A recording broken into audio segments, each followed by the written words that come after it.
All right, Code 187. In the building. Glad to have you back on Camp Capone News. Oh, man. Glad to be here. It's been a long time, brother. Yeah, it's been a few years, man. Last time I had you and Cocaine man, here. Cocaine, Yeah, dope interview. Yeah. Shout out to Cocaine. Yeah. Shout out to Above the Law. Rest in peace, KMG, Laylaw, and Gomac. Shout out to DJ Chaos. Yeah, for sure. So, Above the Law, you know what I'm saying, legendary West Coast group. You guys were around since the Ruthless days. Right. Can you take me through, how'd you guys end up with Ruthless and signed to Eazy? Well, we end up with mutual friends, you know, street hustlers. Out of Pomona, we were street hustling. But we was hustling with some cats out of South Central. And they happened to be, that happened to be Gomac and Laylaw and my brother E. They were really good friends with Eazy-E and Laylaw. Laylaw took our demo to Dre and Eazy, and then from there we got hooked up. So you could say on the street level, we got hooked up from hustling, because they all was hustling together at the same time. It's the late 80s, so everybody hadn't got their legs yet as far as in the music industry. We still heavy in the streets. So we got the demo to them. They had a little trap spot in South Central where it was like a beauty shop front, and they would all be hanging out like at the beauty barbershop, whatever it was, and they played the Living Like Hustlers demo. Laylaw heard the demo and took it to Eazy and Dre. And this right before they was going on the Straight Out of Compton tour. They loved it, you know, said they would sign us, and then they put us on the back burner. Went on tour, we kept hustling. So after about 5, 6 months, Eazy calls us and he's like, hey man, you know, I know y'all out there wild. And he was like, I can't sign y'all if y'all gonna go to prison. I was like, well, I make a lot of money every day hustling. You know what I mean? So if you're gonna show me some real money, show me the real money. He was like, come out on tour. So we shot out on the Straight Out of Compton tour, saw the whole layout. From there, we shut our spots down, stopped hustling. They got off tour and they signed us. In the beginning, the birth of, you know, Above the Law. From there. Now you get signed, and this is in the middle of the Straight Out of Compton tour. So is this is Boys in the Hood, the first? Yeah, all the first that's hit. out. Boys in the Hood, Straight Out of Compton, all that's out. Everything's out. It's after NWA and the Posse. It's more so into when they had exploded on the scene. The police was a phenomenon. They got the FBI letter, all of that. It was around that time when it had exploded, you know. But it still was in the embryo because the doc hadn't came out yet. Only record that was out was Supersonic. Supersonic was out at the time, and then Supersonic, JJ Fad. So I gotta throw this in there. I don't know. Okay. I'm pretty sure you know this, but JJ Fad is from Rialto. Absolutely, I know it. They got a street named after them. I like that. Yeah. Those girls, hey, they accomplished a lot from that. They actually, it's funny, you say that they're from out here, but you know they built a label basically because it wouldn't be Ruthless without them. Without Supersonic having the success that it had, them being one of the first rap artists, you know, and being nominated for a Grammy and all that, the record was huge. So without them, we wouldn't have a label. So did they have a hit before Straight Out of Compton, or was it right after? You mean with Supersonic, or? Yeah. It was before. All that was before, basically. That's all before Straight Out of Compton. Yeah, that's before. So Supersonic was before Straight Out of Absolutely. Compton? Yeah, that's before. Yeah. Wow, okay. It's kind of Boys in the Hood. It's kind of when Boys in the Hood is out at the same time. It's when the singles are out, when we was putting out a bunch of singles. It's not until, 88 is when everything kind of got exploded.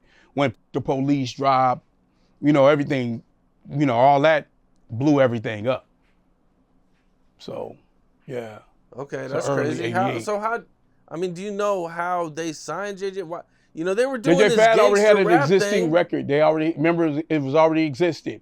Eazy bought it. And then he broke bread and blew it up. Yeah, that's how it happened. And okay, that's pretty crazy, man. Yeah, wow. he flipped that record. That record was already out on the underground and he bought it and blew it up. So yeah, shout out to JJ Fad. Yeah, shout out to them for sure, man. I would like to interview them, man. I don't know if they see this, reach out, man. Let's get an interview. Oh yeah, for sure. You gotta interview them. Yeah, gotta interview the queens, the sisters. Yeah, man. They always ready and they stay busy. Yeah. Okay, now you guys sign. JJ Fad blows up. Boys in the Hood is going crazy. You guys are on tour. Right. Okay, what's the tour like? Was this the tour that TK Kirkland was on, or was Yeah, that is the tour that this TK the tour he was on? Absolutely. Yeah. Okay, now he tells a wild story about MC Ren, his girl, and Eazy-E laughing so hard that he fell on the floor when he told him. Speaking of women, wasn't there a something with Ren or something? Yeah. So you've been doing your research. I love it. Yeah. So I went to do my check-in sound check at 6 o'clock, and the girl I was with had went shopping. She took a long time to come back to see me, so she finally came later that night. Eazy knocked on my door. It was like 1 or 2 o'clock in the morning. He said, come here. And he came out. He said, yo, Ren fucked her. And he fell on the floor and was just rolling down the hallway. It was the funniest shit ever. So I wound up throwing the girl out the room, took her bags, put it outside, boom, the rest is history. Did you and Ren ever talk about it?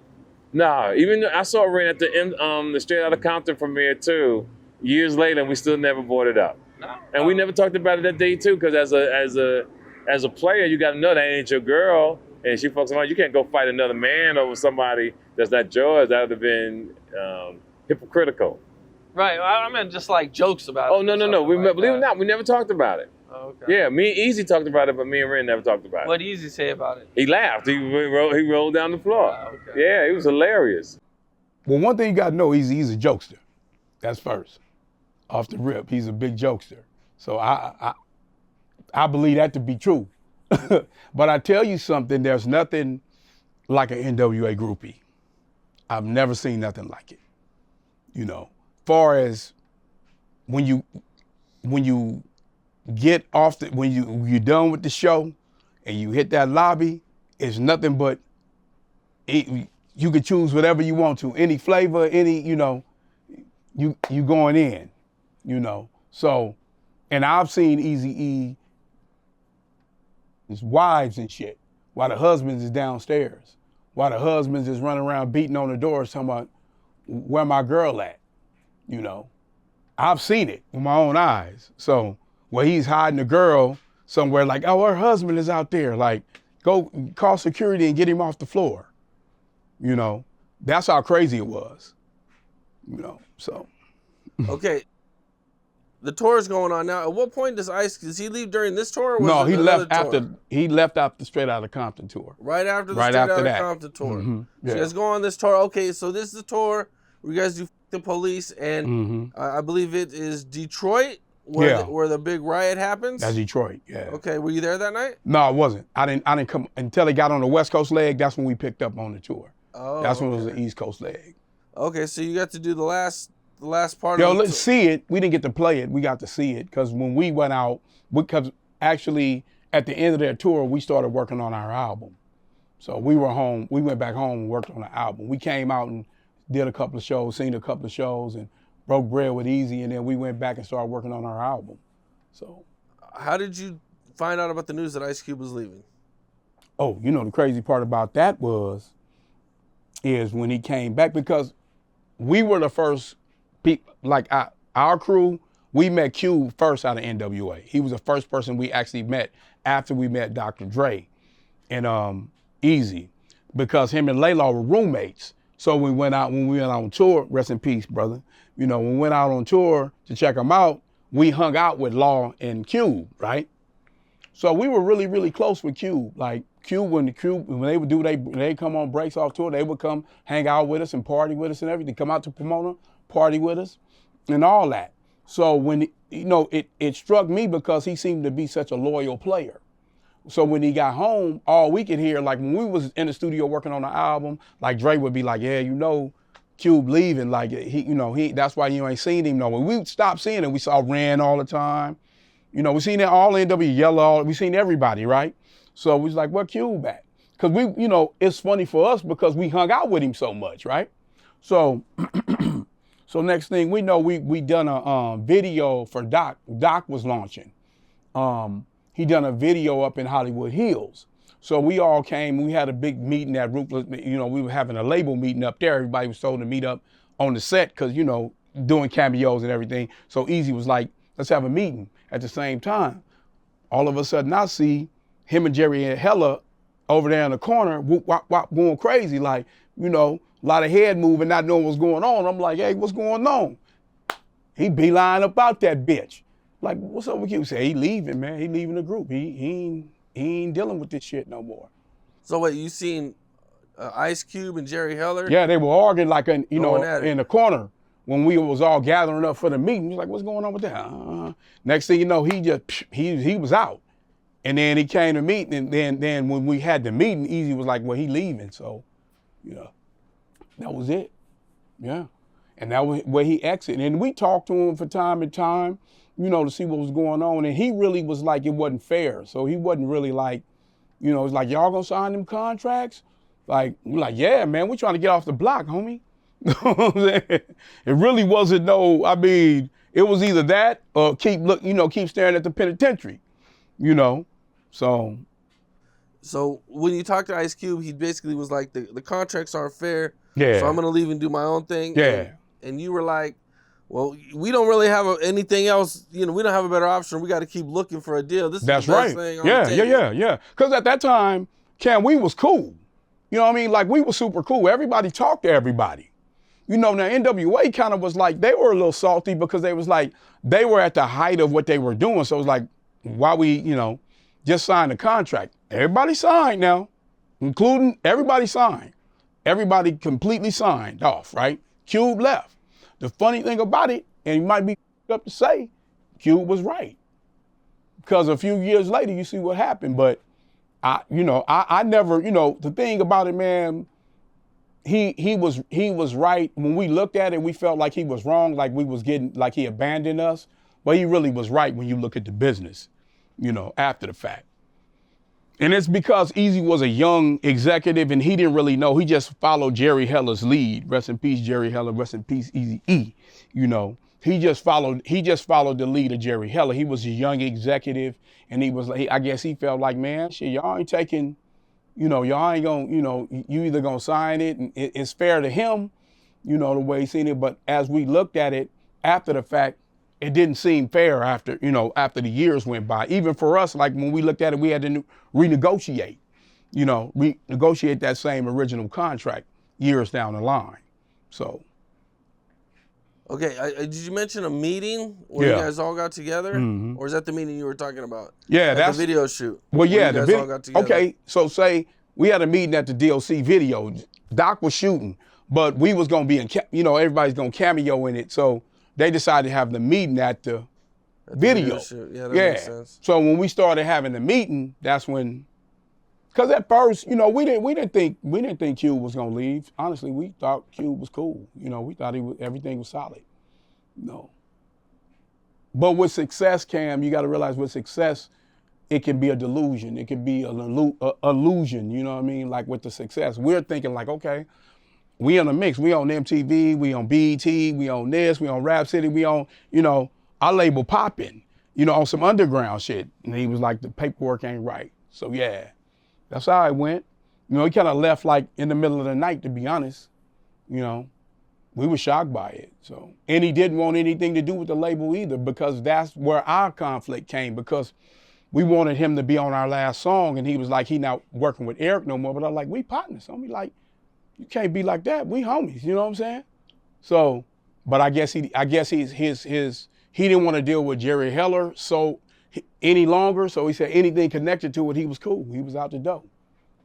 So. Damn. Yeah. Anything connected to it, man. Damn. Oh yeah. That's pretty rough. He was firm with his position. Oh, because I think I seen Ice Cube say he wanted Dr. Dre to produce his album. His first album when he left, but Eazy wouldn't give him permission? Well, that may be true. Because at the time, but I think it was a decision that Dre probably wouldn't have made anyway. He probably wouldn't have done that anyway. You know, he probably would have. And see, Cube had a lot of, how can I say this? Cube had a lot of ambition for himself then. You know what I mean? So I think that if you would have looked at him how he was moving back then, you would have known the best move for him to make was how he made it. Because I don't think he was going to wait for Dre to produce him, to be honest. You know, he was ambitious to do his own thing. You know what I mean? That's what we have to realize. All of us have to realize, and all the people that, you know, like your viewers have to realize, like when we were coming up, we were honest with each other. You know what I mean? If we didn't want to be there, we didn't want to be there. If we did, we stayed. You know what I mean? So by however way that was, you know, it wasn't kind of like it is now, you know, where it's so much back and forth. It's kind of like, oh man, I want to go do this. If I can't do it like this, I'm gonna go do it like this, you know, because you got to realize it's hard to like really be successful back then. So your shots were limited. It's not like now where you can, you know, go viral. There ain't no going viral. It's like, this my shot to do what I got to do outside. And once he made that decision, he had to take his shot, you know, at being as success as Ice Cube, not being NWA, a member from NWA. So I could see that is what I'm saying, Cam. I could see him wanting that because he was ambitious, but that wouldn't have never happened because I don't think the guys they wouldn't have went for it if he left the group. Like, he'd had to stay at Ruthless. And Eazy's vision was he wanted to be a bigger label. He didn't want a bunch of NWA spinoffs at all. He wanted everything to stay in the pocket, and then once it all established itself, then we could do spinoffs. Like once Doc established itself, once Above the Law, once Michelle A established, once we're established as a label, then let's do some spinoffs. So. Okay, and Ice Cube wasn't waiting. He wanted to move. Yeah. To me, he was right by moving because he wouldn't have never gotten that at that moment that he wanted to. And I think his opportunity was then. You know, I don't really think so I'm not saying that like, you know, he wanted to be the only. I'm just saying back then your opportunities wasn't that, it was limited. You know, everybody had a slot. You can't be like, okay, let me move this dude out the way, or I'm gonna do this and whatever's with them. Eazy was more like a businessman like this. Eazy was like, okay, if we gonna do something, we have to actually, he said, my success comes from having a roster. So if I look at all JJ Fad, NWA, Above the Law, the DOC, Michelle A, I'm a bigger label, not Eazy-E, NWA, then a bunch of spinoffs of that group.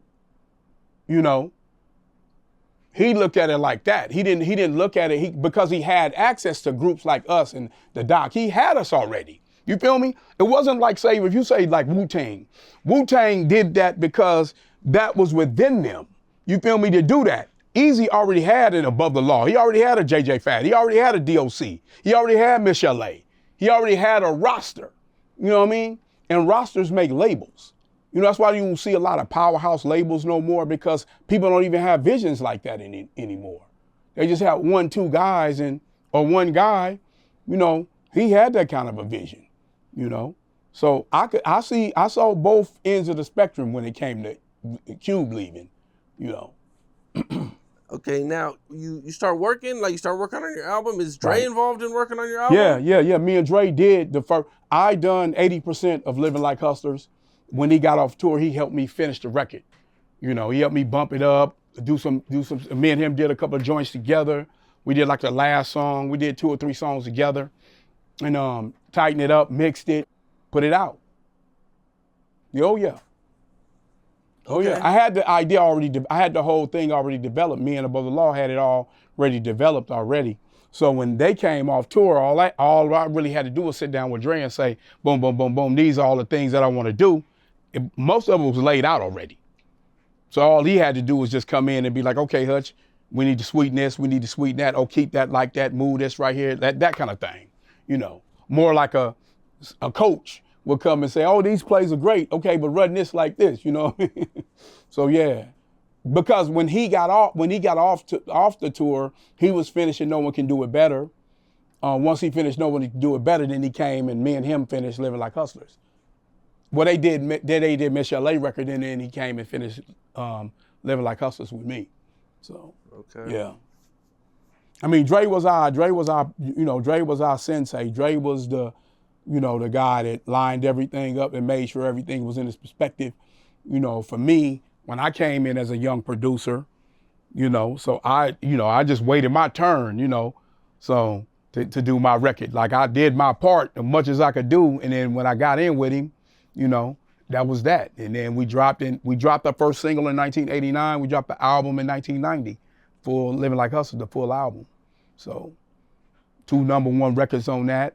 So we'll take it with no radio. We'll take it. How did you meet Snoop Dogg, Warren G, and Nate Dogg?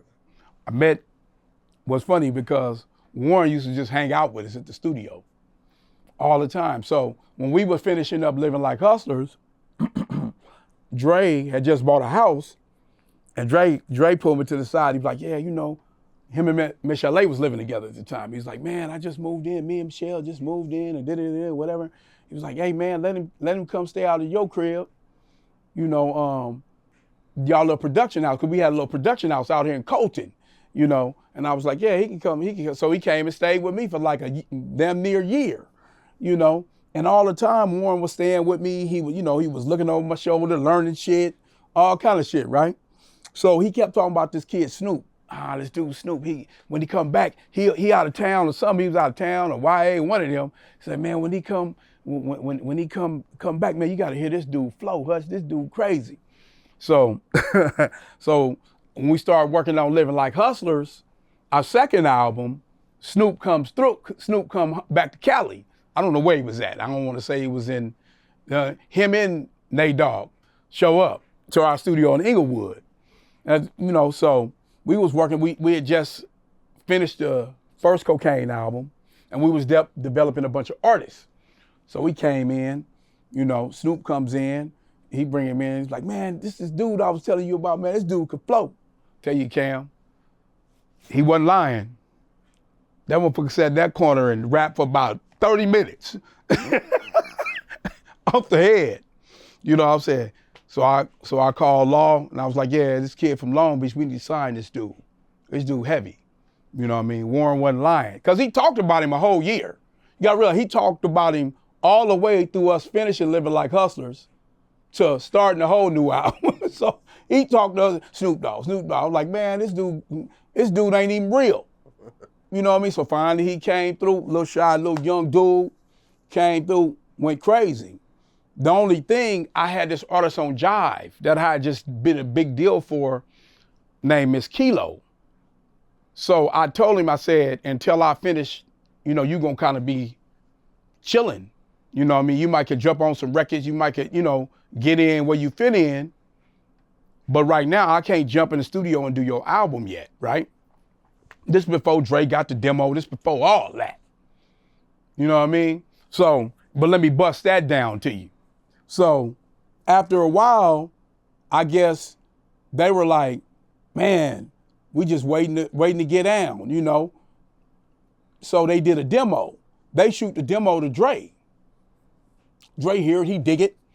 He pull up on me. Dre pull up on me. He said, hey, at this time, they were starting to do Death Row. So okay, so let's rewind a little bit. Mm-hmm. So what happened? You guys had a meeting about all leaving Ruthless, or everybody was going to leave Ruthless? Yeah, everybody's going to leave Ruthless. So how did all this happen when you guys were all leaving? At the time, Suge ended up exposing everything to everybody. Well, basically he exposed Dre. He exposed it to Dre, and Dre basically showed us, like, he told us, him and Suge told us, go look at y'all paperwork. So we all went and looked at our paperwork and was like, oh, well, we should be getting this. Now at this level, we done already had a couple of #1 hits. We sold some records. We need to renegotiate. Wasn't on the table, right? So we said, well, if y'all leaving, and at the time it was Michelle, the DOC, and Dre that was leaving. Now with Dre is like our big brother. Shout out to Dre. I talk to him all. That's my brother. We still like this, So I'm always basically follow his lead, basically. He like, man, well, he said, man, it ain't right, man. And I don't think Eric gonna get up under, he not gonna get from up under Jerry Heller's thumb, right? I said, well, shit, well, let's figure it out. You know what I mean? So we had a big meeting collectively amongst us, and then we had a meeting with Eazy about leaving.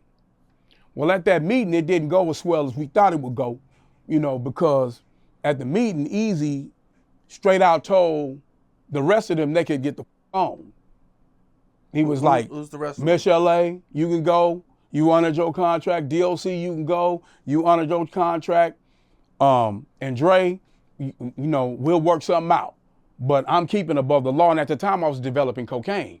I'm keeping above the law on cocaine. And because we were all kind of co-managed by, at the time we were co-managed by Law and Suge, you know, because Suge would always come around and he first started managing the DOC. And we like how they was moving and stuff they was deals they were making. We was like, okay, cool, let's try him. So we did a little co-management thing. And then when he started Death Row, he wanted it to be me and Dre to be the head of production there. So when Dre got at me, I was like, okay, yeah, we just get down like we've been getting down at Ruthless, right? Okay, now we gonna tell Eric straight up, like I'm telling you, Cam, we didn't do all of this behind the back, don't follow up. We said, hey man, meet us up here. We need to talk. So we go up there to the meeting, Eazy show up, and he say, hell no. He said, y'all got a brand new, y'all on a new deal, and y'all the future of my label, y'all can't leave. All the rest of y'all can get the home, straight like that. And walk, and he lying out that bitch. Bust a bitch up out of there like deuces. Nobody said shit. Then he called our attorneys and we had a meeting with the attorneys in the label and they was like, you can't leave. Y'all only did like one album. Y'all up for one, y'all making a new album right now, but y'all, they'll block us from, you wouldn't be sitting there calling me no legend, nothing. It's just been one record out. You know what I mean? You would have never got a Black Superman. You would have never got VSOP. You never got them hits. You know, you would have never got a record, Call It What You Want, featuring Pac. It would have been over at that point. You know, so that's what he was saying. So legally we had to stay. You know, Cocaine, he hadn't even got his legs yet. So it didn't matter with him. Now, one thing I will tell you is when it all came to light that people make Suge a bad dude, but he was doing the right thing at that time because it wasn't right. You know, as we went into a different deal, when we were able to renegotiate everything, we saw how wrong it was, you know? So there you have it. But that's, you know, Cam, that's the nature of how things were ran back then. Everything was straight up, you know? So, and the biggest problem I think was that people don't really understand really probably wasn't with Eazy and Dre, it's more with Suge and Eazy at the time, you know, because it's like a power struggle at the, you know, like he's like, you trying to take all my groups. At the end of the day, he's winning us all over with the shit he talking about. So it caused a whole conflict. Now, this caused that whole back and forth thing because it's all in the middle of us making For Life and Black Mafia Life. That's when it all started brewing. People just don't know that because they think it's later. When we done a deep cover soundtrack, we still were all collectively together. But that's when Snoop comes along, and I'm leading you up to what I'm telling you about the demo tape and Dre getting at me. It was still, we still were connected still. That was just a different deal within us. So say for instance, if you look at it like we're finishing For Life, we finishing Black Mafia Life, right? There's no Death Row, but there's a soundtrack. So when we had that meeting, we were all gonna be on deep cover soundtrack. Well, the only people ended up being on it is me producing Cocaine, Snoop and Dre doing the cover. At that point, that's when everything broke loose. That's when Dre left. Now this is all, mind you, this is all after everything, you know, goes down. If you saying like, okay, 6 months before that, they dropped For Life. But we're still going back and forth. We don't know if we're gonna stay, we don't know if we can go. We go on tour with NWA when For Life dropped, right? Or right before we was doing it. So we come back, do For Life, they beef with Cube, then it breaks up. That's when Death Row came into play. See, people think that Death Row was like an overnight thing. It was a gradual thing that was happening doing with the label going on, because Suge was at Ruthless. Suge didn't just pop up out of a hat. He was at Ruthless. He the one who told all of us what was going on at Ruthless. Then it took like 6 months for it all to fall apart, you know, basically. Then Death Row happens. So.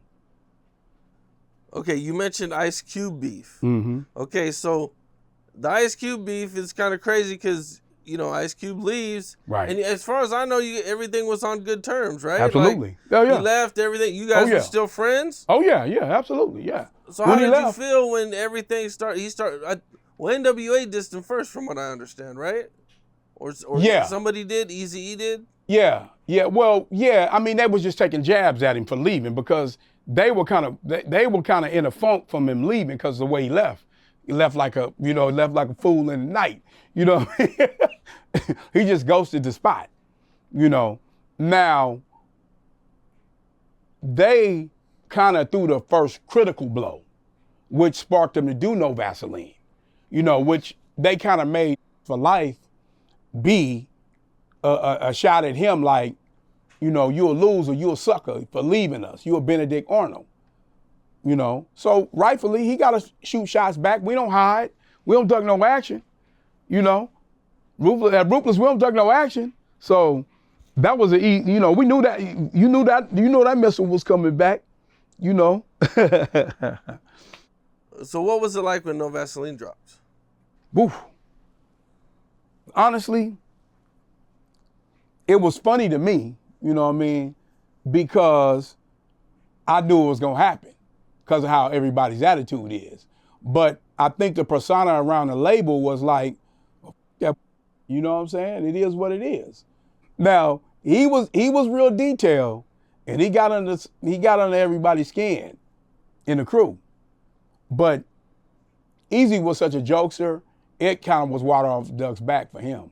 He really didn't, you know. If anybody know Eazy, I know a lot of people didn't know Eazy, but I did. It didn't seem to faze him. Cube leaving or saying anything about him, I think they kind of expected him to shoot back at them, you know, because of just how our whole clique was cut, you know, so. At what point does Tupac come around? Pac comes around. Was that Ruthless times or was that he's around Ruthless. Death Row time? He's around Ruthless. No, Pac was way before, because, you know, H.M. Gregory, which is Digital Underground's manager, used to be an executive at Ruthless. So we used to do a lot of work with them. He originally came around us first when we did a record on our second album called Call It What You Want. And since we were really close with Money B and Shock G, rest in peace, we were doing a collabo song together. And same song was out. It just dropped. It was, you know, it was from the movie. It was on the movie. So he came by the studio and he was like, man, you know, Shock might not show up. And we was like, man, it's a 4-man cipher. Like, what we gonna do? He's like, well, let dude get a shot.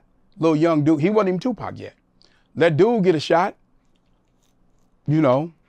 So I threw him on the record. He dropped a hell of a verse. I said, we keeping it. We pressed the record. Next was history. You know what I mean? So he's been around he was around since the beginning of Ruthless. He was around, you know, and that was his first feature off of that soundtrack that he did. That was his first feature before he even dropped Trapped and Brenda's Out of Bed, all that. He did Call It What You Want before that. Oh yeah. Oh, okay. So he was around way before. Oh yeah. Oh yeah. All of us come through the Ruthless. Most of the people that you're gonna see, they come through the Ruthless tree. They're off the Ruthless tree. You know. Crazy. Wow. Okay. Yeah. Now, what did you think of Tupac at the time? Did you think like this guy's gonna be this mega star at the time, or you just at that point he was just another rapper? What made me think Pac was gonna be really huge is his work ethic. You know what I mean? Like how he lived every day like it was gonna be his last day. As far as rapping, you know, we would go hang out at the studio. Go hang out at a club, shoot right to the studio. You know what I mean?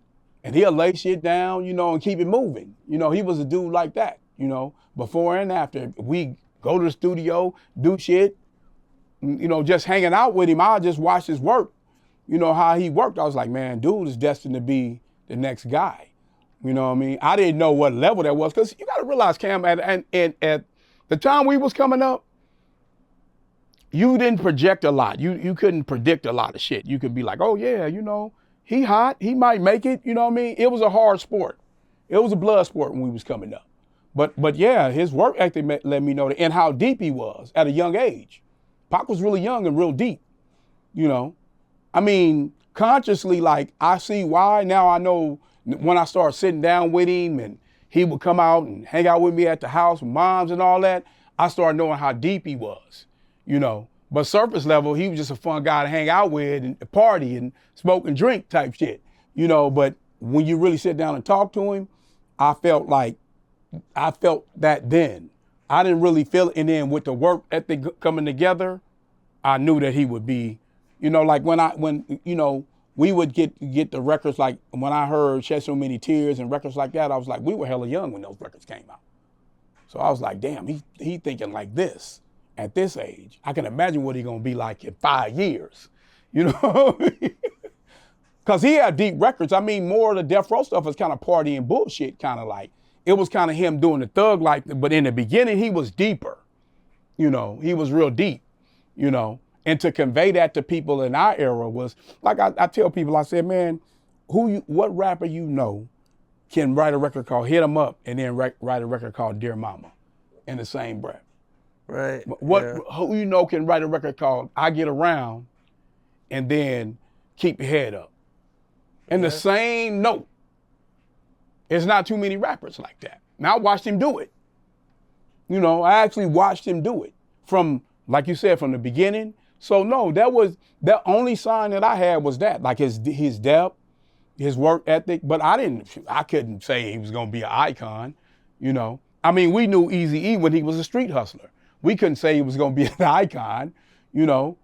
You called me a legend when I walked in. I never thought nobody would attach a legend to me. I'm a street dude. I came up hustling, homie. Like, you know what I mean? I'm a musical person from a musical family, but you know, I thought it would make a mark, but legend behind my name, hey, you know, I'd take it. Yeah, man. Yeah, you know. You guys were, killing it back then. Yeah, and as a producer, I produced a couple of artists in the Rock and Roll Hall of Fame, such as Tupac, NWA, and Eazy-E. So I'll take it. You know what I mean? And I just wanted to work, because back then it was hard to make your bones, homie. You know? So. Did Eazy-E ever want to sign Tupac or try to sign Tupac? He might have. I mean, he never spoke to me about it, because every time we was around Pac, he always was signed. You know, he was signed. When he walked through our doors, he was signed. You know, so he already was signed up. I mean, he could have, because him and Adrian was tight. They started together. So. All right, now Dre leaves. Mm-hmm. And what's the vibe like when Dre leaves? You know, is Eazy-E mad? Because, I mean, that's Dre, man. He the main producer. He producing all the hits and everything, you know? Yeah. You kind of slide in and start doing more producing? Yeah, that's the thing. You know, Eazy always said, he said, hey, Dre left, but I still got you, Hutch, so you're going to have to step up. So I had to take the load, basically. You know, I had to end up being his liaison, watch out, you know, look at artists, you know, help develop them, you know, guide the way, basically. He, you know, Eazy was, I think, you know, because me and him talked, and I'll tell you a story. Me and him got into a big-ass argument about some shit. And I was like, man, you know, this is up. You know, first Cube leave, and now Dre about in the process of leaving. And I was like, man, what's going on, man? You these dudes over straight up like that? Because me and him was brothers. You know, we straight up talk. We're like, nah, man, he said, I never did nothing to nobody. So he's like, man, I'll show you, homie. Like, so he showed me a bunch of checks, you know, like 100,000, 700,000. This, I'm paying, homie. He said, man, so don't never disrespect me like that, man. I pay, man. He said, if people want to leave and it ain't fair, they more than welcome to sit down with me and renegotiate, especially somebody like Dre. We like brothers, man, you know? And he's like, man, it hurt me. He said, it hurt me for any of y'all to feel like that, like I'm doing something to somebody when I can show you that I'm taking care of everybody. You know what I mean? And I was like, well, but you know, you have to realize we all was one. You know what I mean? You all come up for nothing, man. You know what I mean? So I was torn when it happened. So, but he was like, man, I understand. He said, but now, you know, he gone. So we gonna have to keep the label popping. So at that point, that's what we did. We went back in hard. We worked on his record. We ended up developing a bunch of artists. We did the Cocaine second album. We did Above the Law's album, the Black Superman album, and we kept moving. Then Bone came in. You know what I mean? So me and him reestablished the label, you know, after Dre left. It wasn't we loved Dre. It wasn't but it wasn't no tears being shedded because it's a business. You know, we started our Latino division with Brownside and Kid Frost. You know what I mean? That's after Dre left. Now, no disrespect to Dre. Dre taught me well. So I was sharp enough to help him redesign that label. You know what I mean? So that's how he was. He was a straight up businessman. He wasn't no cutthroat because I'll tell you one thing, he said, man, Dre leaving hurt me. You know what I mean? Like the way he left hurt me. I thought we was tighter than that. You know what I mean? He was crushed by that. He wasn't depleted like a bit, because don't think about him, he's a shrewd ass businessman. So he wasn't, don't get that twisted. Don't put that on Eazy-E. You know what I mean? He wasn't driving down the street crying at a billboard because Death Row was winning and all that. He still was eating. He was like, long as I'm in a position for everybody to be selling, he was in the black with everything. He never was in the red. All the stuff he was developing, even when, you know, he discovered people like will.i.am when he was, 14 years old and some shit like that. You know, he had an eye for all of that shit. You know, he the one who said, oh yeah, I got these dudes from Cleveland. I'm gonna have them rapping and singing and I was like, for real? You know what I mean? And we just all backed his play and sat down and kept it moving, fam. I mean, you know, I'm gonna keep it real on your shit. I don't like how people try to act like Eazy-E was some weak. Eazy-E was hard as the records that he put out. He wasn't no weak dude. He wasn't gonna sit there and be crying about something that he knew as a businessman he could fix. You know, we had producers on the staff, Kenny McLeod, DJ Unique, which produced Bone. We had Tony G, Julio G. We had a bunch of people on the staff. We had revamped that label. Well, that label was destined to be a hell of a label, but then in the midst of that, he died, you know? So it's hard for me to look at it and be like, oh man, you know, we didn't do nothing when Dre, we kept moving. Some of the bigger records we had on the label were after Dre left. For other artists, our biggest record, Bone's biggest record, Coca's biggest record, you know, he had two platinum records. Eazy had 2 platinum records after he left. So, I don't know. Okay, so Dre leaves, Mm-hmm. and on his first album, The Chronic, Right. he drops Dre Day. Yeah. In this video, he's got Eazy-E lookalike running around. Right. And he's got the Jerry Heller lookalike. And, Right. you know, everything going on, man. So what was that like at that time? But energy was, you know what I mean? That whole energy was, you know, honest. I don't care, shoot it to you straight, you know. But he really knew that he didn't care, because the bigger it got, Eazy got 25% of the shit. So it didn't really matter to him. He was making 25% of the Chronic anyway. A little bit? Okay, the agreement was when he left, he would still have to pay the label 25% of whatever he produced. So Eazy was like, he released him and got his percentage for the rest of the way. Not just for that moment, all of the way he getting 25%. Whatever he produced, Snoop, whatever he produced. You feel me? Moving on. So that's why he really didn't care about it. So the back and forth, the agitation on a business tip, he didn't care. He probably felt like a little jaded because him and Dre were really tight, and he was like, you know, how we doing this, and we brothers, you know what I mean? But nah, he kind of like, hey, business is business, you know. Well, them checks must have been nice. Oh, yeah. That Chronic sold millions. Yeah, and he got 25% of it, for sure. Man. Oh, yeah. Okay. Oh, yeah, don't cry no tears for Eazy-E. He did all right. He made a lot of money. Yeah. Yeah.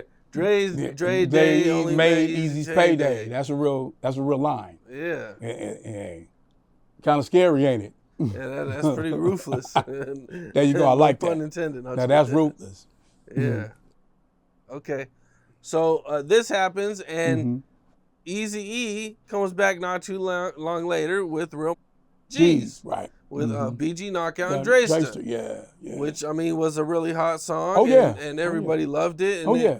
You know, because, I mean, I think when they did Dre Day, I think a lot of people counted Eazy out. Like, that song was a monster. For sure. You know, and then he came back with Real G's, and it was like, oh, okay, Eazy-E's still here.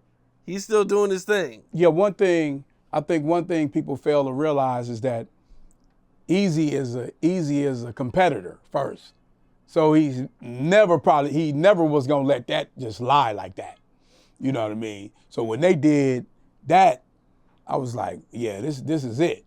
You know what I mean? We gonna, think about the label had to swing back because at the time they was powerhousing, So man, that was a good time. I can't even front. That was a good time when he did that. Because the way we come up in it is that you at least defend yourself. You know what I'm saying? Even if it's amongst brothers, it's friendly fire. You still gotta say something. You gotta rebuttal it, basically. You gotta have a comeback to it for us. So I was glad he did it. But like I said, Eazy's temperature was like it was. Like he was like, I'm getting paid, but I'ma still shoot my shot. And he made it comical because he was a big jokester. So that was him. Now, I seen somewhere that Dr. Dre and Eazy-E used to live really close to each other during the beef. Oh, They would actually see each other, like taking out the trash they or live in whatever. the same neighborhood. Yeah, in the same complex. Yeah. The same community. So yeah. That's pretty crazy. Oh yeah. Okay. We're all thinking like this is war. Like these guys hate each other. It's kind of funny. Right next to each other. It's kind of funny, but like I said, I think that people don't really realize it really wasn't their beef. It really was between Suge and Eazy. You know what I mean? That was the bigger difference, I think, because he always felt, like I said, Eazy took that kind of hard. Like you trying to take everybody, you trying to influence everybody when people could just come and sit down with me, And I think that's really where people started looking at it being more than the rap shit, But it really, like I said, to me, when we really look at it in real time, it never got out of that rap level or business level. It never got out of that. Well, the fans for sure thought that if y'all ran into each other, it was going to be a big problem, for sure. So now, I remember that. I will tell you this. We used to be at the same labels. So one time Eazy called me and he was like, man, where you at? I said, I'm right here somewhere floating around. I was in Hollywood somewhere. He said, man, you got your thing on you? I was like, yeah. He said, man, yeah. He's like, I got to go up to Priority to meet with Brian and I might run into some of these death row. You know what I mean? I need you to have my back. Now that's the truth. What you saying, it was beef like that far as like if you seen the other little goons and you would see that and they might try to press is what he was saying. Not the particular popular people, because we all see each other all the time at events, this, that. We all were seeing each other, as far as the artists, but it might be like the other people might try to press. The entourage. The entourage, yeah. So that was going on, to be honest with you, because like we experienced that. We go places and have to be like, strapped up. We had to be, we had to have that thing on us and, in case something might happen, During this time when Dre was leaving and Suge was starting Death Row, there was always this rumor that Eazy-E got beat up by Suge, and during this, like they made him sign something, but then there was the rumor that Eazy-E signed a fake name, maybe Mickey Mouse on the check. Right. What all happened with all that? What it was he actually was threatened to sign. So in duress, you can't make somebody sign a contract and it's gonna be breached. So he was threatened, never touched. And that's how he ended up basically, that's how he ended up being able to control Dre's destiny because of that episode. That's how he was able to get to 25% because of that. Yeah. Mm-hmm. So a threat happened, but nobody touched him. He got threatened, you know. So, and he signed to Mickey Mouse some little bullshit under duress. So, can't. Is it true that Dre set him up, or Dre lined, or I don't want to say set up, or maybe like got them in the room? Like how probably they lined the meeting up for sure. He probably lined the meeting up. I don't know to what degree it was. I don't really think it was like where Eazy was like thinking that he would be harmed. You know what I mean? Honestly, I mean, because when he talked to me, he was like, yeah, you know, they just try to set trip on me, but you know, that just made it hard for them doing that shit, trying to make me sign something. So. And is that, so he did sign Mickey Mouse when he signed it? Yeah, he's saying they forced him to sign it, but nobody touched him. But when you do that, you know what I mean? Yeah. It's void, basically. So okay, so it's really a play. So when they tried to get him to let go of Dre, it was like, okay, well, you made this under distress, and so then he was able to negotiate a better deal. There you go. Yeah. Probably a higher percentage. He probably would have just, if he'd have been cool and Dre didn't want to, you know, Eazy was like, he wasn't a hater. He wasn't like, oh yeah, I'm gonna lock you out. He'd be like, okay, if you go, you gonna give me 10%. You gonna give me, he probably negotiated a higher percentage from that bullshit that happened. You know? So, and I don't, you know, I think Suge was such, I think in a situation, he was so crushed by the way Suge was moving with Dre, he would have did it anyway. You feel what I'm saying? Because he felt like he was betrayed, you know, at that point. So I think Eazy would have signed it anyway. He would never be a person, he would, especially when it came to making money. You know, he would never be a person that's gonna block his money for sure. All this goes down. Death Row blows up. You guys have your beef. Right. Eazy responds. You know, it's a hit record. Mm-hmm. And everything seems like it's going good. And then all of a sudden, Eazy gets sick. Right. You know, what is that time like for you? And you know, how did you find out everything? Well, that was all of a sudden. You figure that happened really fast. At the time, I was actually, it's crazy, Cam, because we were in renegotiation for Above the Law at the time. And he came from New York. He told me, he's like, I talked to Cube, you know, we're gonna try to get NWA back together. And I'm gonna re-sign you guys. We're gonna put the original roster back together. You know, I'm gonna talk to Dre. I'm gonna sit down with Suge and Dre. We're gonna work it out. And then we're gonna keep it moving. But Jerry Heller's out. You know, it's probably like maybe about 3 weeks to a month before all of that news hit. You know, maybe even quicker, but you know, maybe I'm just trying to make it longer for myself, but it happened really fast. Now, mind you, when he came in from New York, he was already at odds with Jerry Heller. So he came in, he was like, roll up, like we usually do, roll up. We roll up something, we blowing, we talking about business. Okay, what we gonna do with this? Okay, what we gonna do with this group? What we gonna do with that group? What's up with the label? Well, we ain't with Jerry Heller no more. One thing was clear in that meeting, Jerry was out. Because Jerry kept calling me like a week straight. You heard from Eazy, you heard from Eric, you heard from Eric. I haven't talked to him. I was like, yeah, I ain't either. Because Eric told me, every time I would call Eric, he was like, tell him you ain't heard from me. I'm like, what's going on? So finally he came, we had the meeting, he told me about reuniting with Cube, burying the hatchet. We gonna move forward. He said, I'm gonna talk with Dre, I'm gonna work it out. Me and Suge gonna put it together. We gonna make sure that everything get back to like it was. But Heller's out. A few weeks after that, he got sick. Everything turned to shit from there. Because Eazy-E was Ruthless Records. You know what I mean? There was no other thing. If you wanted something to get done, you talk to Eazy. You wanted a play to be made, you talk to Eazy. So for us, it was devastating because it was at the height of our career, you know. For Above the Law, it was a height. We had a hit record out. Black Superman was a hit. We was getting ready to drop our second single. We were renegotiating our whole contract.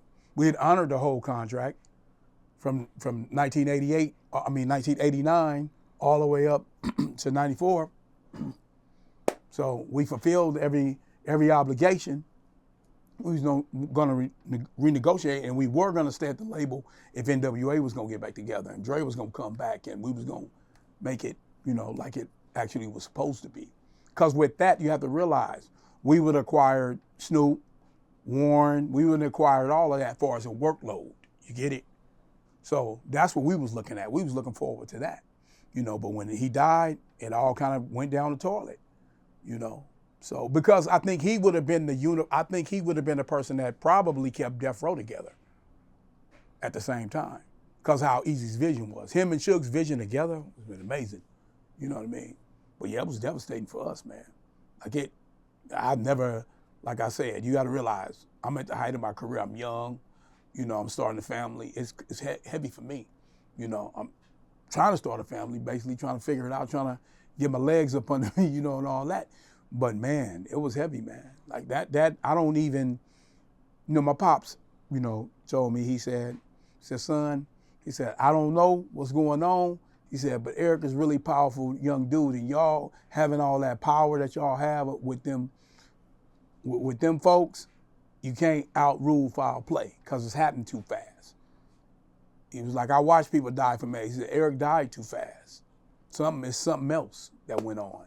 So, which is a mystery to all of us. We don't know. But yeah, it was devastating, Cam. Well, yeah, you know. Who all came to visit Eazy-E before he died, when he was in the hospital? You know, I wasn't there. I want to say probably everybody periodically, but when I was there, only person came there when I was there was Jay Prince. You know. Jay Prince went? Jay Prince, because him and Eazy were really cool. Oh, yeah. Okay. Yep. When I came to visit, Jay Prince was there. Yeah. You know. I didn't, you know, 'cause I didn't go when the other guys went. I don't know when they strategically went. I'm pretty sure they went, but I don't know when. I don't, you know. We didn't all collectively go together, you know what I mean? So, yeah. Okay. Mm-hmm. Everybody kind of chimed in when they, you know, in their own time, you know. Nobody collectively went together. So, I can't say, Cam, but like I said, when I went, Jay Prince was there, you know, so. Now, Eazy-E passes away, and what do you guys do with yourself? Because you're kind of signed to Ruthless, but you're not really doing anything because Eazy-E's passed away. Do you guys still try to carry the label, or do you guys start looking for new situations? Well, when the estate got took, everything got froze. Now, I was in the renegotiations. My renegotiations had passed, which means my contract expired. So then we end up shopping. I shopped to Russell, I shopped to a bunch of different labels, and I end up landing a deal with Tommy Boy, you know, for Above the Law. So, and that's, you know, then we kept it moving because it was froze. The label was froze for about a year. So, when anything happening, you know, so, hey, like I said, you know, we got obligations, family, you know, a bunch of as members, we got kids, you know what I mean, got mouths to feed. So I had to make a deal for us. So. Now, did you ever think to go to Death Row, or did you talk to Dre, or like what was that going on at the time? No, because I, you know, my whole thing was that I decided to start making my own way. You know, like I told you earlier about like how Cube was. Like you only had that opportunity when you can just go get the bag, you know what I mean? So I was like, they not gonna match what these gonna give me, you know what I mean? And right now, Above the Law was a franchise. So I was like, I'm going for the money. So there it was, you know. And then I had no interest in being in the same thing that might have caused like some backlash or some issues or some, you know, shit like that. I didn't want to be even, it just right at that point, I won't say it was bad to do, but I would say like, in order for you to like have my own space and do my own thing, me and my crew, we just decided to just not be a part of none of that shit no more. You know what I mean? So we just decided to just do something totally different on our own and keep it moving. What did you think when you found out Dre was leaving Death Row? It's funny, Cam. I thought that when Dre left, I thought that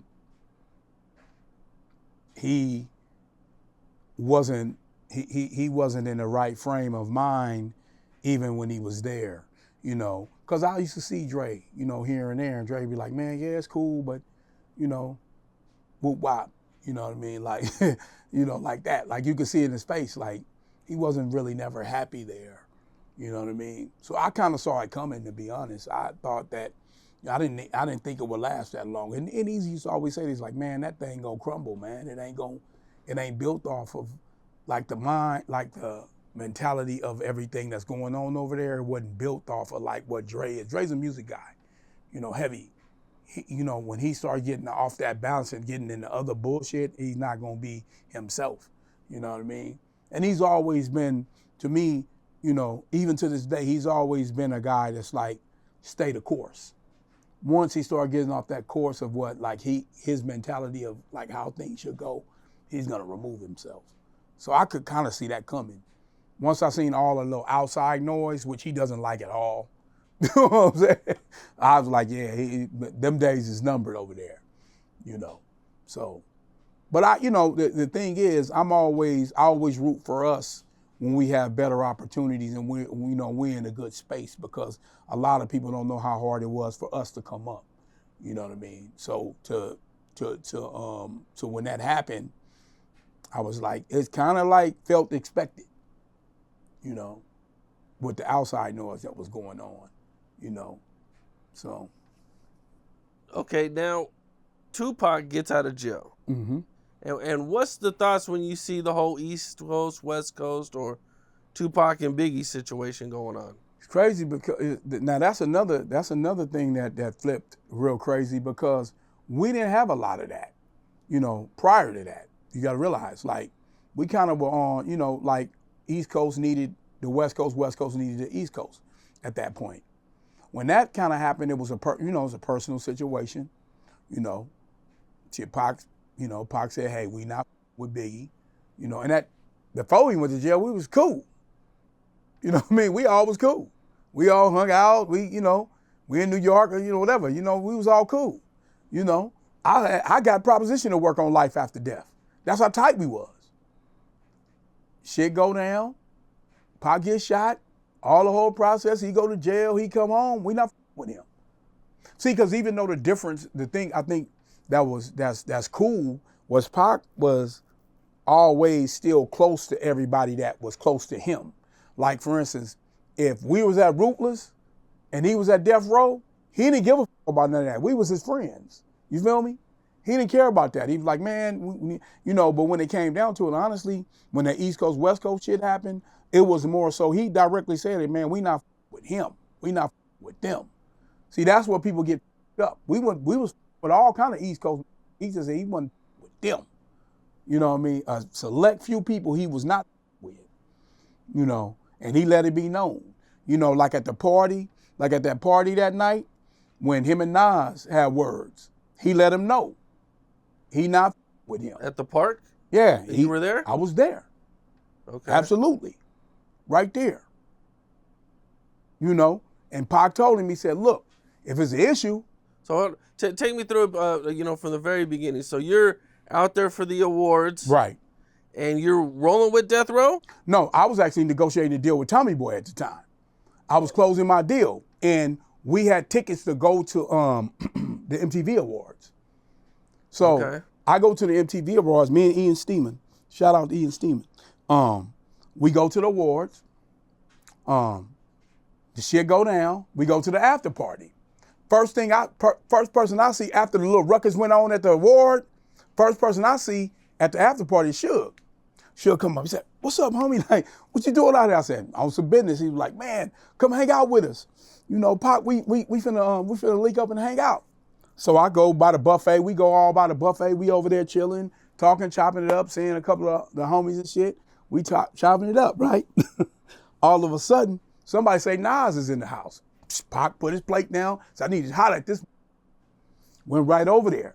Was like, hey man, look, I ain't with Biggie, I ain't with Jay-Z, I ain't with these. And if you got a problem with it, I ain't with you, basically. And then Nas was like, man, I ain't got no problem with you, Pac. It's all good. He said, okay, we gonna leave it like that. You know, straight on some, because if Nas would have wanted, because we was outside. So if Nas was gonna bring it, we was gonna have to bring it. You know? I heard that both sides were pretty deep. Oh, we was deep. Napoleon had a lot of his New Jersey guys. We was deep. There. Oh, we were deep. Trust me. But we was outside in their city. Right. So we didn't know who was who. Even me and Snoop, we talked about this one time. I was like, yeah, man, was you tripping? And I said, yeah, because we was outside. You know what I mean? Like Nas was the bigger dude, though, in it. Nas was the bigger, he was like, man, I ain't, you know what I'm saying? I ain't got no problems with you. And kept it moving. Now, you know, they say that Tupac told Nas that I dissed you on a song. Yeah. And I'm going to take that off when I get back. Yeah, because he asked him, he was like, oh man, I thought it was cool. He said, man, I ain't cool with none of you. I dissed this person. He did a roll call. He said, if you got a problem with that, he said, all right then. We cool then. Because Nas was like, I ain't got no problem with you, Pop. You know what I'm saying? And at the time, you got to realize, like, what I say about it, when I was there, I was like, yeah, you know, people say certain little slick shit. I was there, but Nas was huge at the time. So what would he want to with him at the level that he was at? You know what I mean? Nas was huge. Yeah, but Pac was on a mission that night. Pac was on a cold mission that night. I was there. Yes, sir. So he said, definitely I'm smashed dissing, him. Do you remember the names that he mentioned when he said I'm I dissed? He said it just like this. I dissed you. I dissed that bitch ass Jay-Z and that fat ass punk Biggie. You got a problem with that? I ain't got no problem with you, Pac. That's it. That was it. Said, all right then.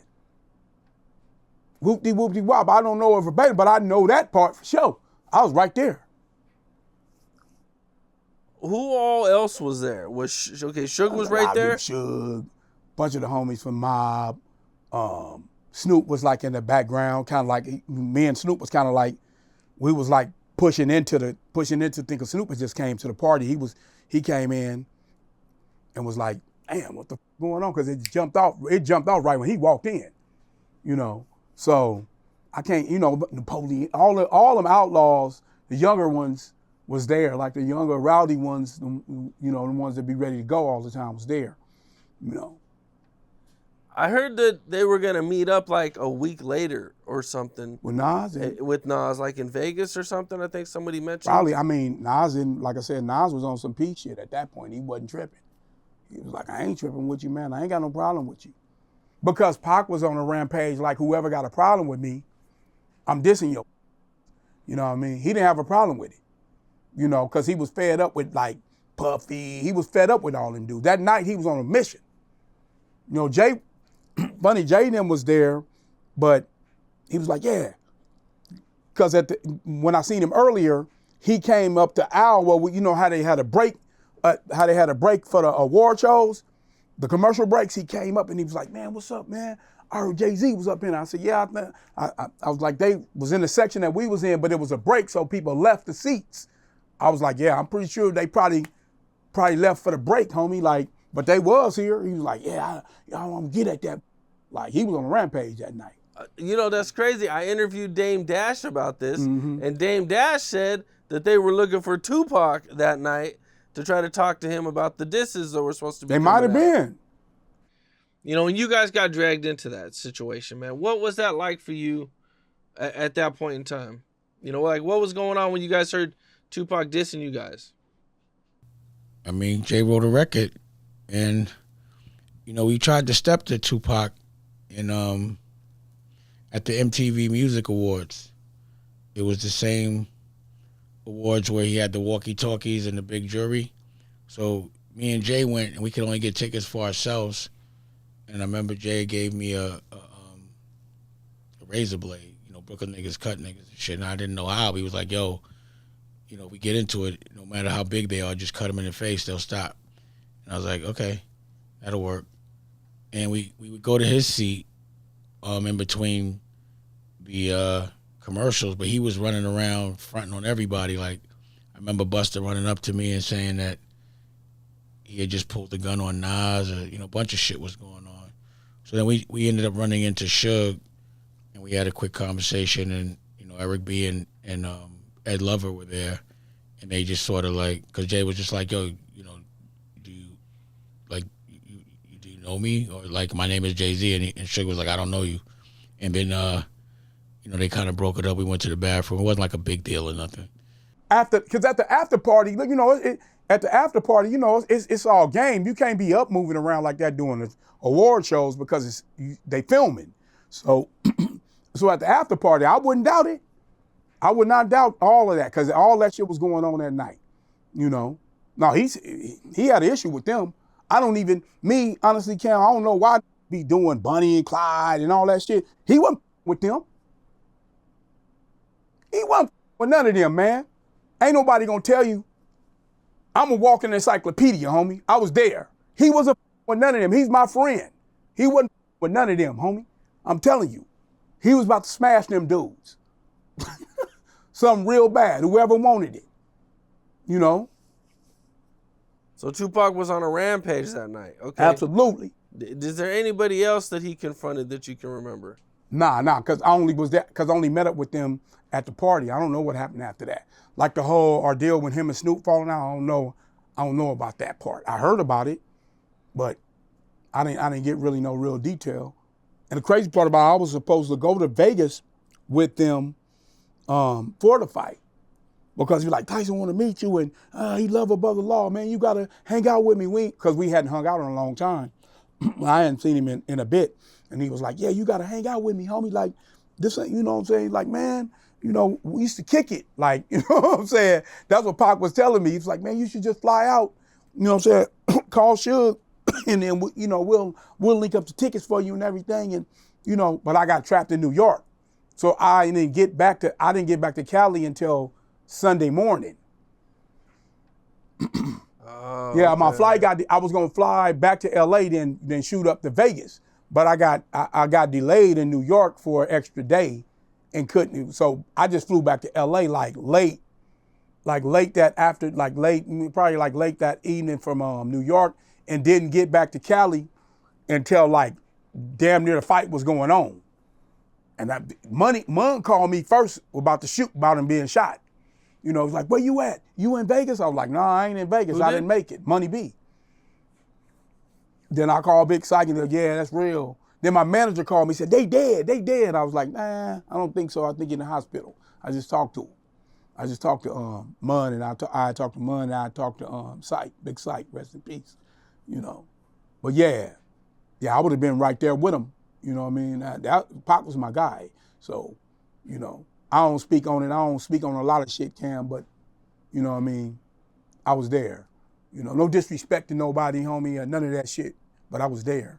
Them dudes wouldn't have been left breathing, homie. Like, what he was about to do to them, they wouldn't have the careers they have. I'm just being 100. You know what I mean? He was finna dismantle them dudes, for real. And Pac was a crazy intersex symbol. So he had the bitches and the gangsters. You know what I mean? Who's gonna top that? Yeah, I always say like Tupac was, he was like Drake with the charts, and he was like NBA YoungBoy with the YouTube. For sure. He was like he was viral before viral. Artist, right? Well, you could say viral was a word. Viral. Yeah. He was like the underground artist and like the hit maker. That's like, right. He was like both, man. Like you could. You gotta realize he was doing records with R&B dudes and then doing thugged out records. yeah, man. He was. And they were hits. You couldn't beat him on any level. No, it was a problem, man. It was a problem. I know everybody gonna start talking greasy about whatever they want to talk about when they talk about it, but it was gonna be a problem with that music shit. Cause one thing you can't out hustle him, and you ain't gonna out rap him. He gonna out rap you and out hustle you. I'm telling you, them dudes had a problem, So 6 months later, Biggie gets killed. Right. Did you ever meet Biggie, or did you know Biggie? Yeah, I was gonna work on Life After Death. Okay, how'd that come together? Because we were on the road, and we had linked up. We had some shows together, and he linked up with me. He was like, yeah, I want to do some stuff with you, Hutch. You know what I'm saying? I really respect the brother Law, because he had rapped on Black Superman on a mixtape. He's like, yeah, I love your production, man. I want to do something. So I was like, cool. And this is before the shit had cracked off. It's crazy because the night he got killed, I was going to that party. I ended up getting trapped in this party at the House of Blues and couldn't make it to that party. Soon as I was about to leave, they was like, man, that party got shot up. Biggie dead. Yeah, it was bad. It was bad. Damn. But at that time, you have to realize, like, we kind of all was, because we had all kind of like picked our sides then. I respected him, but I really wasn't with him out of my loyalty for Pac, you know what I mean? So, but Biggie was always cool with me when we crossed paths. It was dope, you know what I mean? He had nothing but respect, you know what I mean? I have no bad thing to say about, but Pac felt like he should have had his back, but that was kind of like way Pac felt. But he always respectful and cool with me, when we cross paths, It's just you got to choose a side when it's your partner, you know what I mean? Like, he was my partner. I wasn't in nothing with Pac. Pac was, our friend. He befriended us. He's been around our families. He's been around our kids. He was around us when we was coming up. So in the game, we all we had, homie. You know what I mean? So I never was gonna side with nobody but Pac. So. But rest in peace, Biggie, because Biggie was an amazing artist. And I would have loved to work with him. Yeah, that would have been pretty dope to hear Biggie on some like original hardcore West Coast beats, man. Yeah. That would have been dope. Yeah, for yeah. Sure. How was your relationship with MC Ren? Oh, solid. That was my guy. Still to this day. Still to this day? Absolutely, yeah. Okay, how come MC Ren isn't out more? We don't really get no interviews from MC Ren. He's not, we don't see him that much, man. Well, I worked on a few records with him. I worked on the whole album, Villain in Black. I was overseeing that album, and I produced a bunch of records on it. The thing about Ren is more like, how can you say this? He's, if it's not how he feel, he's not gonna actually address the game, you know what I mean? He have to really be like engaged with something from his perspective. He not just gonna rap to rap. He need a cause, basically, I feel like. Because whenever we would do records, like when, everybody around me, like, man, I really don't have no cause. It's like a ball player. Like, he gotta have like a cause to do it, like to play. You know what I mean? Else he just gonna keep his legendary status and just stay in the rafters, you know what I mean? I think that's where he's at. Man, his last record that he put out, Cyrus, I worked on that. I did a feature with him on that. I just think he's more like that, bro. I think he's, Cam, I think he's more like a person that he needs a cause to rap again. When he was in NWO, it was a heavy cause, and in his era, he had a real cause to say something. I think he would need that cause again to really, really set it off. I just think that he's a purist, like if we can say it like that, to the game. He's not just like, oh, I rap for rap. Some of us rap for rap. Me, I rap, because I love to rap. My cause is to rap. You know what I mean? My cause is to make music because of the way I was raised. I couldn't see myself not doing music because I come from a musical family. I come from, the whole essence of what we built. And to me, it's like protecting the legacy. So for him, I think he feels like he's already built that legacy, and he has. I mean, he's a legendary rapper. He's one of the GOATs. He's one of the dopest MCs that ever laced the mic, on any coast. So, yeah, big ups to MC Ren, He's definitely a GOAT. He doesn't have to rap anymore if he don't want to, Did you ever link back up with Dr. Dre and start doing any work with him or anything? Yeah, I work with him, regularly now, just like, overseeing in the background a bit here and there, But the last, I worked on a Compton album with him. For the soundtrack. You produced on there? Yeah, well, I wrote, co-produced, and performed on it. A song that we did, so on there. Me, him, and Exhibit. Okay. That's right. That's right. Yeah, so And that was cool, because we haven't really got in the booth together in a long time. So that was cool. But, we talk, me and Dre talk every other day, basically. And when he want to work, he'll call me in and say, hey, come and vibe with me and, get on course. So we still work as much as we can when we can. I'm off doing my own thing, got my own label, got my own film company, got my own, you know what I mean? So whenever it suits, we always wired up. So Dre is one of my oldest. I've known him longer than I didn't know him. So he's one of my oldest friends. He's a brother to me. Most of us are gone. Like most of our organization, most of the people's only really like me.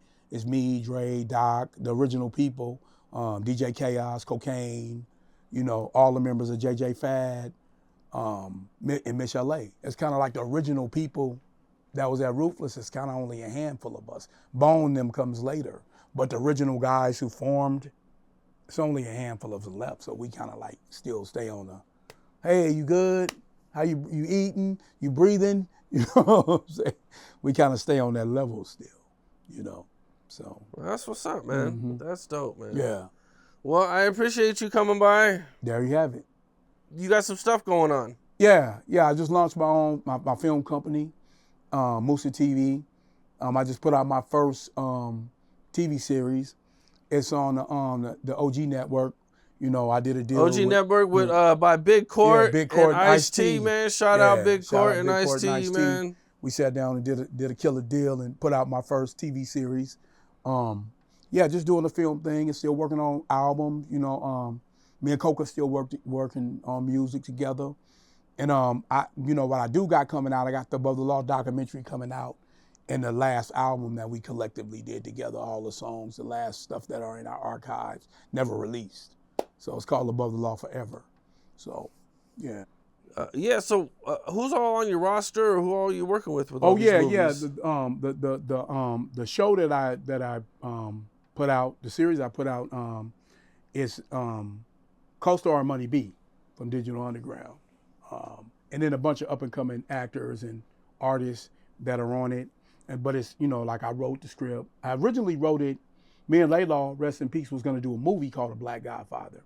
When he passed on and then the pandemic hit, I ended up writing it as a television series. And then I finally sat down and was able to produce a whole season of it.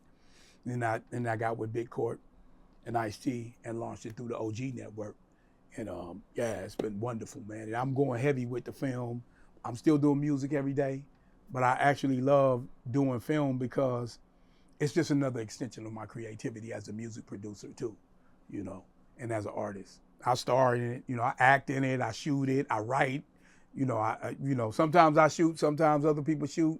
I direct it, sometimes people direct me, My son's in the cast, so it's been a great experience, man, so far. And we plan to do a lot more with Musa TV, producing a lot of content, Is it already out? It's out. It's out streaming now. Okay. Yeah, streaming right now on the OG network. How long did it take to put together? It probably took me, let me see, roughly, if I was to say it probably took about 7 months, 8 months. To do it? How do you get the budget for something like that? I spent my own money. That's why it took so long. Oh, I gradually you spent your own did it. money? I just gradually did it. Ooh, I gradually rented sets and rented this and rented that, and that's why it took so long. Did you have to pay the actors too, or they get just that's just a piece of it. Like once it started generating, it was like that. Yeah, that's not bad. You got all the actors to do it for free. Then okay, and you just gave them a piece of the ownership. Of the ownership, yeah.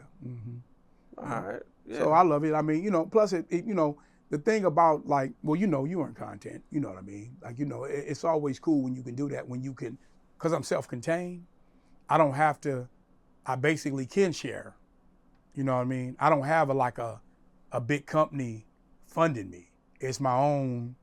So if people just rock with me, I don't mind sharing it. It's just if I had a bigger company, I probably couldn't share it like that. I probably had to be like, okay, I'm gonna have to pay you this, and you want, because I think if I if I build it the way I'm building it, it gives other people an opportunity because I green light everything. I don't have to go through anybody. Like, say, if you want to act in it, you're like, oh man, give me a scene. Come on. You don't have to go in front of a bunch of, you know what I mean? I'm happy that I'm able to give people who do want to act, you know, and be in front of a camera the opportunity, you know, too. So. Okay, that's what's up. Man, well, that sounds really dope, man. I like the way that sounds, man. Thank you, man. You got more projects you're working on, too. Yeah, absolutely, yeah. Okay. Yeah, we got another film. We have another series that we're shooting out in Denver called Risky. I'm doing a couple of podcasts, you know, I'm producing with my son. So, yeah, we definitely, and I'm doing some stuff with some females. I'm doing like a female podcast, like a lot of different shows that I'm developing. So okay, man, that's what's up. Yeah, good shit, man. Thank you, man. Well, I look forward to it, man. All right, thank you, man. All right, bro. Appreciate you. Peace. Yeah. What's up? This is Cam Capone. We got more content like this coming soon, so hit that like button, subscribe, and stay locked in to Cam Capone News.